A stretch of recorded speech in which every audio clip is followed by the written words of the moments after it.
Baik pemirsa, terima kasih masih bersama dengan kami Wildezatul Yazida dan Katerina. Nah, langsung saja deh dilanjut, tadi sempat terpotong bincang-bincangnya. Jadi seperti apa? Menjadi seorang translator translator komik Jepang. Wah, luar biasa sekali. Silahkan dilanjutkan. Jadi saya tuh jadi sebagai mahasiswa sastra Arab di Universitas Hasanuddin, yang pastinya prodi saya itu betul-betul secara ketat melihat jadwal saya. Juga mereka saya diberi keringanan jika pekerjaan paruh waktu saya itu bersamaan dengan kelas yang sampai sekarang ini sebenarnya belum ada, tapi saya telah diberitahu akan diberi keringanan. Jadi saya benar-benar berterima kasih sama dosen saya yang betul-betul mengajari saya untuk memanajemen waktu dengan baik, yang sampai sekarang tuh saya berhasil untuk mempertahankan nilai saya yang baik. Kemudian sebagai translator, saya bukan hanya sebagai translator dari Jepang, dari komik Jepang, tapi saya juga translator dari buku bercerita anak-anak dari Inggris. Intinya semuanya memakai bahasa Inggris. Dari Amerika kebiasaan saya dapat pekerjaan sebagai freelancer, tapi saya juga diberikan pelangganan atau langganan dari satu penulis tertentu, yang kemudian mereka berikan saya bentuk PDF, kemudian saya akan translate dari, misalnya kalau mereka ingin mentranslate-nya ke dalam bahasa Indonesia, saya akan mentranslate-nya dalam bentuk PDF tersebut, kemudian saya kirimkan kembali. Kemudian saya juga ikut diskusi dengan editornya, karena kan biasa bahasa Inggris atau bahasa Jepang itu kemungkinan tuh kalau langsung translate lewat Google itu kayak amburadul atau terlalu formal atau dan sebagainya. Jadi buku bergambar anak-anak yang lain itu tidak mengerti, tidak santai. Jadi di situ pekerjaan saya sebenarnya. Terus ya seperti yang dikatakan juga tadi, saya juga translator dari Indonesia. Saya tuh mungkin translator dari webtoon, tergantung oleh penulisnya juga yang mau ambil jasa saya. Webtoon? Ya, webtoon. Tapi untuk kerahasiaan penulisnya saya tidak bisa menyebutkan namanya. Ya.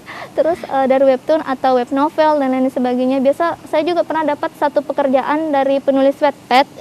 Dia belum publish buku sih, tapi sudah banyak sekali viewersnya dan ratingnya.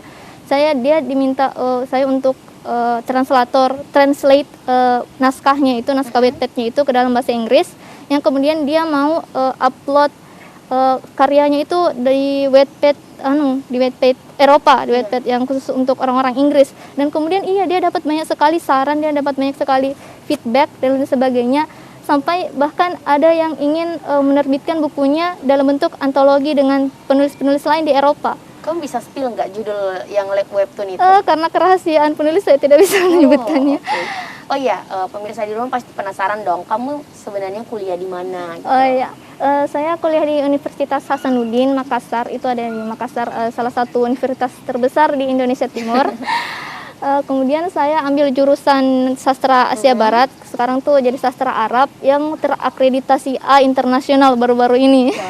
Saya juga ikut peran dalam memberikan sertifikasi A internasional tersebut. Saya diminta oleh dosen saya menjadi student delegate untuk dalam sesi wawancara dengan asesor di Filipina dan Malaysia.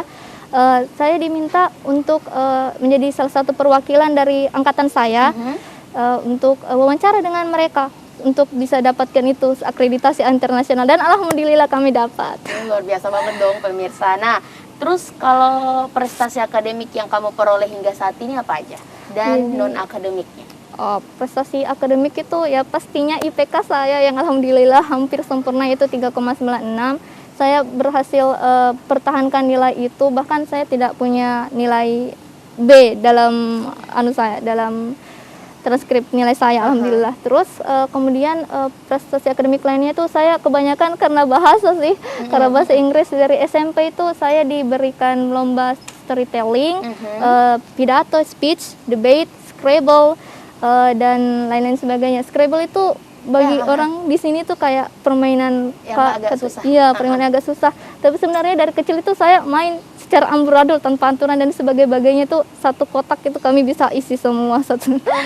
Kemudian setelah itu saya juga diberikan diajukan oleh salah satu guru saya di SMK untuk menjadi perwakilan sekolah untuk dalam lomba menulis esai sosial. Itu pertama kalinya saya dapat esai. Judulnya apa?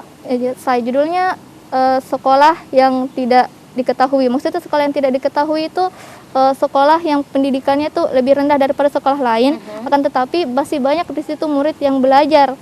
Oleh karenanya di situ saya bilang sekolah yang tidak diketahui itu sekolah yang terdaftar sebagai sekolah tapi tidak dihiraukan. Jadi situ saya tentang dalam bahasa Inggris pastinya saya mendapat juara 3. Oke.